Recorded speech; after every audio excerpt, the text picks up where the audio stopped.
This man, charged with trying to kidnap a woman in St. Augustine, is now out of jail on $25,000 bond.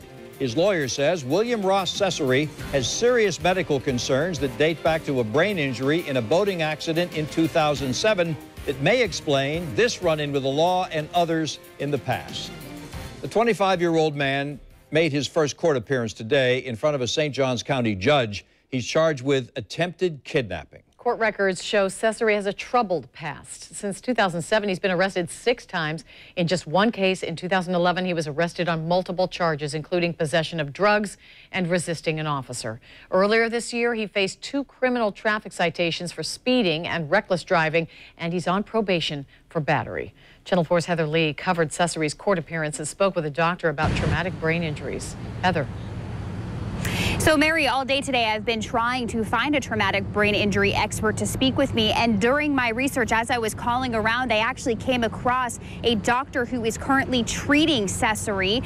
And he is a traumatic brain injury expert. But of course, he couldn't talk to us because of HIPAA. I was able to find another doctor to weigh in on the condition. And he says that this type of condition can have a lasting effect on your decision-making skills.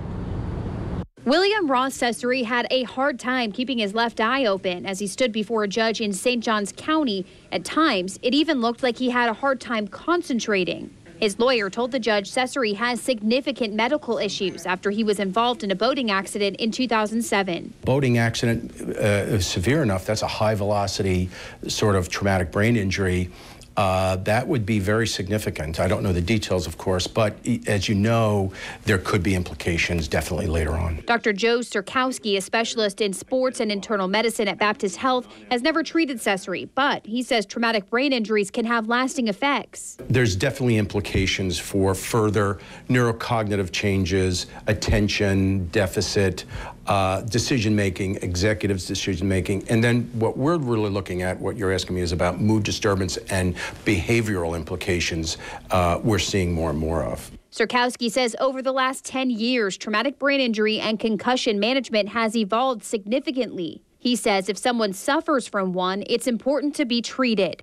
If there's depression involved or suicide or acting out or aggressive behavior, that would be treated with medications, counseling, psychiatric help. Now, you may recall an incident that happened at a pond outside Everbank Field back in 2012. He was involved in a physical fight with James Colby during the Florida-Georgia game. Cesery was knocked unconscious during this fight. Once Colby saw blood, he and some other people pulled him from the pond and called for help. Police say Colby was attempting to break up another fight Cesery was having with someone else. Now, in court today, Cesery's parents were there along with his lawyer. None of them wanted to comment to us at the moment, and we don't have any idea as of right now when Cesery will be back in court again. For now, we're live. Heather Lee, Channel 4, the local station.